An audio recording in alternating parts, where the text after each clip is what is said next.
Nah, sebuah pertanyaan datang pada saya di media sosial saya melalui chat ya. Dia bertanya tentang trans.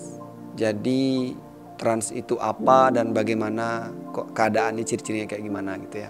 Nah, saya mencoba menggunakan istilah yang saya pakai di hipnosis ya, atau sering saya gunakan pada saat hipnoterapi. Jadi trans barangkali adalah suatu kondisi begitu. Tanpa bermaksud menggurui ya, kalau nanti saya salah boleh dikoreksi. Ini yang saya tahu saat ini begitu. Mungkin ada lagi penjelasan yang lebih advance dari ini. Saat ini saya memiliki ini yang saya bagikan hari ini. Jadi trans itu kondisi di mana seseorang berada di gelombang, pikirannya gelombang alfa ya, atau gelombang theta. Ya, bukan di alfa, bukan di delta. Jadi ada 4 gelombang ya. Gelombang sadar begini, ya kesadaran biasa ya, ada di kecepatan antara 14 ke atas, itu namanya beta. 8 sampai 14 itu namanya alfa ya. Kemudian 4 sampai 8 itu namanya theta. Jadi menggunakan, kalau gelombang otak ini ya di bawah 4 berarti theta ya, delta ya.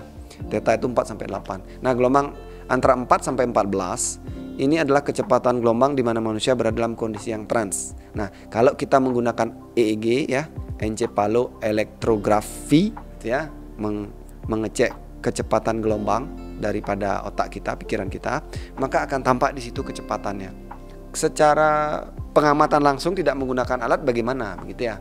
Nah, jadi pada saat kita berada di kondisi hipnosis atau hypnostate atau meditatif, maka kita berada di kondisi trans. Nah, apa yang terjadi?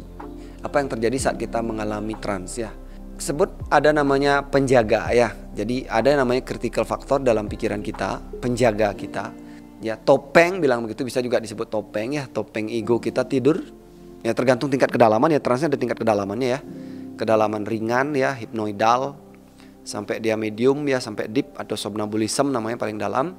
Jadi pada saat dia mengalami trans ini, level ini, itu ada beberapa perbedaan-perbedaan ya, termasuk dari tubuh, pengalaman-pengalaman, sensasi, halusinasi ya, delusi dan lain sebagainya, itu mengalami suatu perubahan.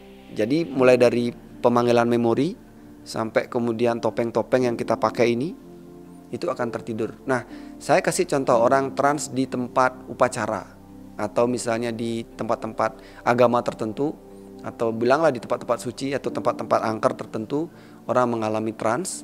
Jadi pada saat titik di mana gelombang pikirannya berada tenang, makin tenang begitu, atau suasana sunyi, atau fokus, atau dalam emosi yang intens, takut juga bisa gelombangnya turun begitu ya. Sehingga apa yang ada di dalam diri itu keluar. Ya, misalnya ada unek-unek, ada hal-hal negatif, termasuk hal positif kalau kita lagi happy di dalam ya, ada ruang tinggi hati bilang begitu ya. Jadi pada saat seseorang itu berada di trans, unek-unek keinginannya untuk tampil itu juga bisa muncul. Ya, bisa jadi dia berubah bentuk simbol-simbol tertentu, dia menyatakan dirinya sebagai suatu dengan nama-nama tertentu ya. Mungkin kekuatan-kekuatan tertentu juga bisa. Nah, tapi tidak bisa sembarangan begitu ya, hati-hati, karena ini juga bentuk-bentuk dari ekspresi. Ya, bisa jadi ekspresi spirit, tapi bisa juga ini ekspresi bawah sadar. Jadi dalam diri kita ini ada semacam endapan yang kita tidak sadari, yang juga mungkin tertahan pada saat kita sadar begini, tapi saat trans dia bisa keluar. Nah, tapi juga ada intuisi. Jangan lupa di situ juga ada gudang intuisi. Ya, intuisi itu sesuatu yang mungkin melampaui batasan. Mungkin kita bisa melihat, mendengar, atau mungkin melewati batasan waktu misalnya, atau mengetahui hal-hal yang sebelumnya sebenarnya diketahui oleh bawah sadar tapi kita tidak sadari, itu juga bisa muncul.